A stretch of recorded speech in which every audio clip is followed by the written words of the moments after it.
on va passer un peu de temps. Ça va être très simple, mais ça risque de saigner là-dedans. Gros débat à venir. C'est les pires idées ou les pires produits qu'on a pu voir au mondial de l'auto. Donc là, depuis tout à l'heure, on brosse un portrait très idyllique avec des belles nouveautés à venir en France avec Renault, Stellantis, les voitures électriques chinoises. Mais j'ai demandé à chacun d'entre vous de me préparer un petit peu. C'était quoi la pire chose que vous ayez vue au mondial de l'auto ?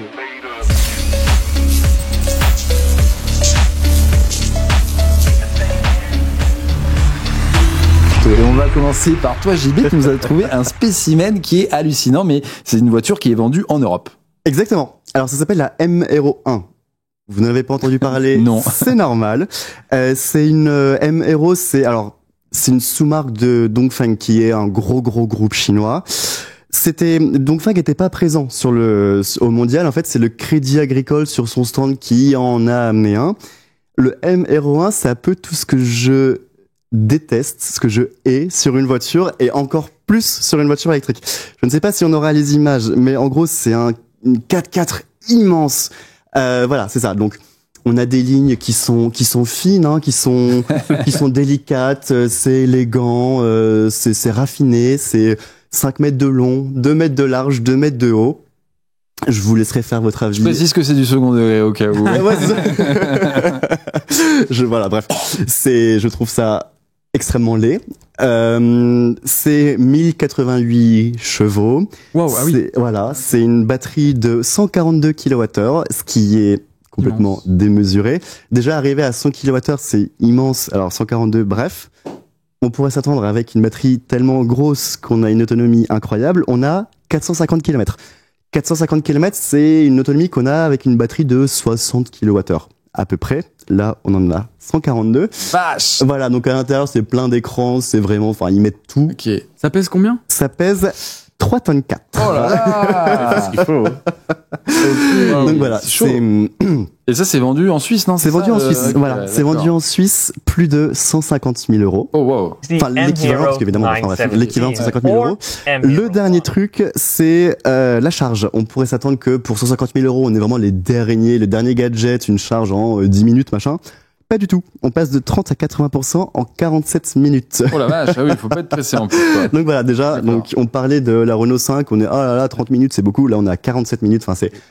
Et Il y a rien qui va. quelqu'un nous demande si c'est la voiture qui peut aller sur l'eau. Alors non, il confond avec Yangyang la Yangyang 8, tiens, Ouais, c'est ça. qui en effet peut aller sur l'eau, et ils ont coupé l'herbe sous le pied à Elon Musk qui voulait que le Cybertruck flotte sur l'eau. Ouais. Voilà, c'est la première voiture électrique, la première voiture tout court peut-être qui n'est pas amphibie en fait. Oui, Une c'est ça. voiture Voilà. classique Ouais. qui va sur l'eau quoi. Voilà. Et donc, voilà, donc Qui est ce pas plus M- légère d'ailleurs.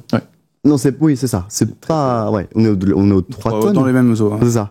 Donc voilà, Ok. M-Aero 1, c'est D'accord. mon turbonase. Ok, très bien, merci JB. Robin, toi t'as Yes. une petite spéciale. Ah ouais, voilà. C'est pas un produit. Je vais pas vous parler d'une voiture. Je vous ai parlé tout à l'heure du fait que j'ai été impressionné par le stand Renault, voilà, qui était magnifique, immense. Ils ont vraiment fait du taf sur la décoration, les couleurs et tout. Et à l'opposé total de ça, il y a le stand Tesla. Alors le stand Tesla, franchement, honnêtement, quand je suis arrivé dessus, j'ai même pas compris que c'était un stand. En fait, je me suis dit, c'est juste des gens, ils sont garés là. Bon. Voilà. Alors ok, il y avait le Cybertruck, ça c'était assez impressionnant de le voir en vrai parce que le truc est immense, encore plus gros que ce que je pensais. Je savais qu'il était gros, mais vraiment c'est encore plus gros que ce que je pensais. Et en fait, voilà, pour le reste, il y avait pas de lumière, il y avait pas de sol. Enfin, c'était juste le sol du salon. C'est même le hangar, sol, quoi, ouais. du hall. Quelques petites barrières autour, voilà, mais c'est tout. Hein. C'est vraiment minimum syndical. Et alors je me demande pourquoi, en fait. Est-ce que c'est parce que ils ont envie de faire dans le minimalisme? Je sais pas. Est-ce que c'est parce qu'ils ont pas besoin, ils sont hype et tout, ils s'en foutent, machin. Je ne sais pas. Bah, il y a une Ou partie est-ce de que la c'est parce réponse- qu'ils ont plus d'argent? Alors c'est pas qu'ils ont plus d'argent, c'est qu'ils ont pas de budget com. Hein. Ok. Ça, c'est une vraie volonté d'Elon Musk de pas mettre de l'argent dans la pub, quoi. Ok. Et donc ça c'est de la pub clairement. Donc Ouais. je pense que les gars ils sont venus avec des ficelles et voilà quoi. Mais moi, honnêtement, je vois ça, je trouve que ça fait vraiment de la peine à côté des autres stands. Limite, c'est un peu honteux. Si c'est pour faire ça, viens pas en fait. Enfin, Ah ouais. non, mais je sais pas, ouh, tu le, vois le coup de gueule va très très loin. c'était vraiment pas beau, quoi. Ça m'a pas donné envie d'aller dessus, quoi. J'ai juste fait le Cybertruck et c'est tout, quoi. Bah, ils ont été annoncés en dernière minute, enfin quelques semaines avant l'ouverture, donc on imaginait qu'il n'y avait pas tout à fait le temps de construire un stand et que ça Ok. n'était pas décidé comme ça. Ok. Ouais, un peu décevant, quoi. Ben, merci Robin. Et toi Nicolas, tu as vu un petit truc qui t'a déplu. J'ai vu quelques trucs qui m'ont déplu, mais celui-ci en particulier, je comprends pas en fait. C'est une des marques dont on n'a pas parlé quand on a parlé des Chinois tout à l'heure, qui s'appelle Skyworth, qui vient de l'univers de la télé et de l'électronique grand public, ou différents, enfin, comme beaucoup de marques chinoises très puissantes dans la tech, qui fait de l'automobile donc, mais qui vient avec un modèle qui s'appelle le modèle K. C'est toujours très très simple les noms des voitures chinoises. Jusque-là tout va bien, c'est un SUV, bon, bien sûr, avec une batterie de 86 kWh, ok, 489 km WLTP, ce qui est pas mal. Jusqu'ici tout va bien, mais ils n'ont pas eu de recharge, il faut 45 minutes pour aller de 20 à 70%. Ah oui, d'accord. Donc, elle est là, il y a un truc que je comprends plus. Je veux dire, on est parmi 1000 concurrentes qui déboulent. Enfin, il y avait 9 marques chinoises versus 11 marques européennes quand même au mondial de l'auto. Ils viennent avec une voiture qui est absolument pas concurrentielle, 80 kW de puissance de charge. Ok. Sur un SUV familial. Je ne comprends pas, qui vaut 40 000 €, donc concurrentiel, mais pas non plus ouf. On parlait du prix de la modèle 3, voilà, c'est exactement en face. C'est pas la même voiture, mais c'est pas grave, on n'est pas assez près dans les comparaisons étranges. Et puis en termes de design, on pourrait dire, au moins, on peut avoir un coup de cœur. Alors, c'est subjectif. Chacun fait ce qu'il veut, mais on pense ce qu'il veut. Mais alors, franchement, je sais pas si on l'a vu à l'image, mais c'est, on a l'impression qu'il a 10 ans. Alors que vraiment, justement, les Chinois, on peut ne pas leur trouver de personnalité, mais globalement, il y a un niveau de design, de raffinement, de jeu avec les éclairages, etc., qui est assez élevé. Donc voilà. Ils arrivent avec une voiture qui est déjà, qui me semble un peu mortenée concurrentiellement sans intérêt aujourd'hui. Alors des charges quand même, ils avaient aussi une berline qui s'appelle Skyhome avec des portes antagonistes, hyper modernes, hyper futuristes et tout, qui est pas un concept contrairement à ce qu'on pourrait croire, ce qui est assez étonnant. La berline, c'est pas un concept? C'est pas un concept. Ah voilà, j'apprends quelque chose. Alors, est-ce que ça se fera vraiment, est-ce qu'elle arrivera vraiment, ça le dira, mais en tous les cas, voilà, ils sont capables de faire d'autres choses, quoi. Ok. Bon à savoir. Et c'est celle qu'on voit là, non? C'est celle qu'on voit, voilà. C'est celle qu'on voit maintenant. Moi, j'étais persuadé que c'était un concept, vraiment.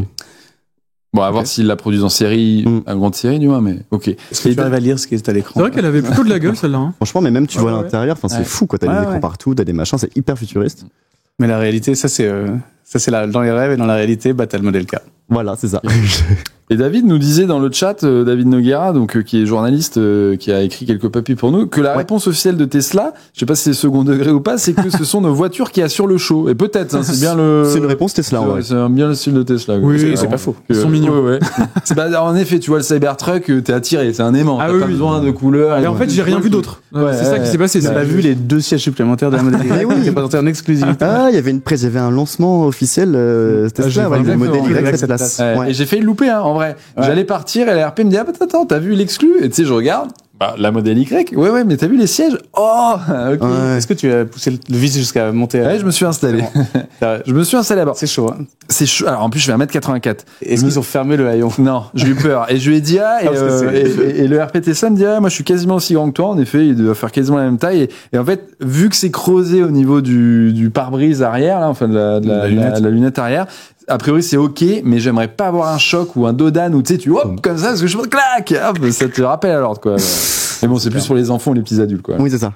Ils le disent eux-mêmes, c'est vraiment pour, en secours pour des petits trajets, quoi. Mais c'est bien, ça. David nous demande s'il a le droit de nous donner son coup de cœur. Ah bah oui, allez-y. Et vous, dans le chat, tout le monde, hein, donnez-moi votre coup de cœur, ou votre coup de gueule.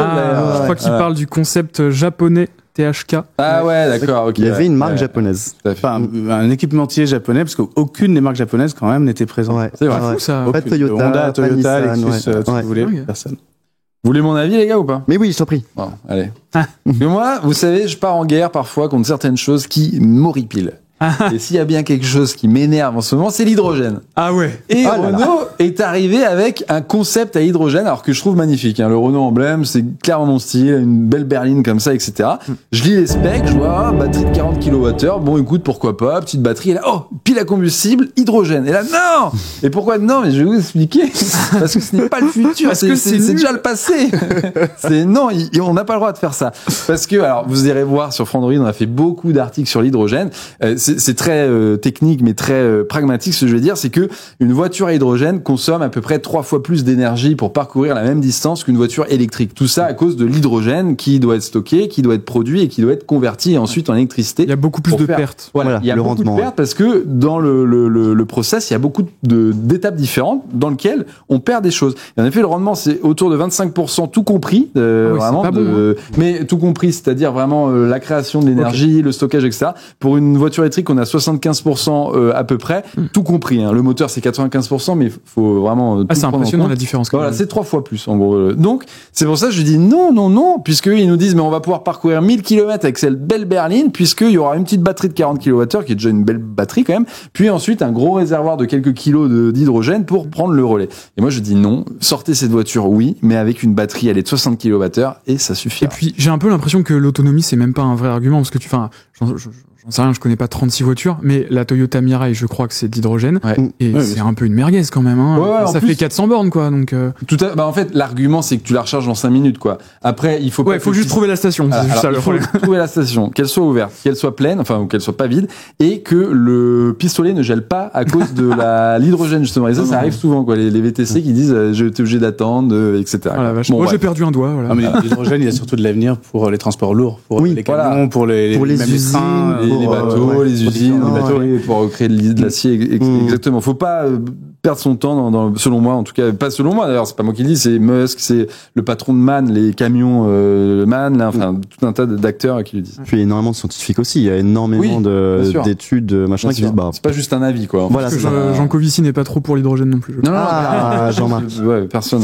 Et donc David nous dit c'est la MG Cyberster son coup de peut-être cœur. dans le ouais, mais c'est vrai Ah. que c'est sympa le Cyberster, hein, on peut pas le montrer parce qu'on l'avait pas prévu, mais Il est pas- un beau coupé ouais. de MG un peu J'ai envie de dire, cher, il est pas tout récent, donc Non. je l'ai pas, j'y ai pas pensé. Enfin, j'ai pas pensé Non. à le dire, mais effectivement, moi j'adore. on l'a vu en Chine, on l'a vu à Genève. C'est vraiment une super petite voiture. Voilà. Yo. Pas si Pas si petite, non, ouais. non, Non, il, pas est- si il est quand petite, même grand, ouais. lourd et cher. Boum, allez.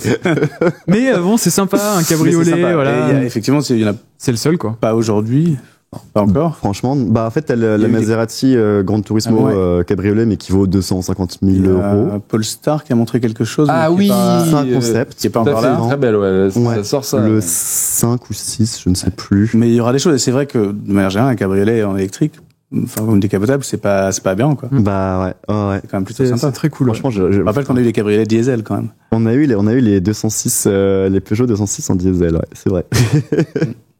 Belle histoire, ça. Enfin, Ah là là. On a des belles voitures en France. Mais historiquement, là. Je dis pas que la La 206, une belle c'est voiture, diesel. mais-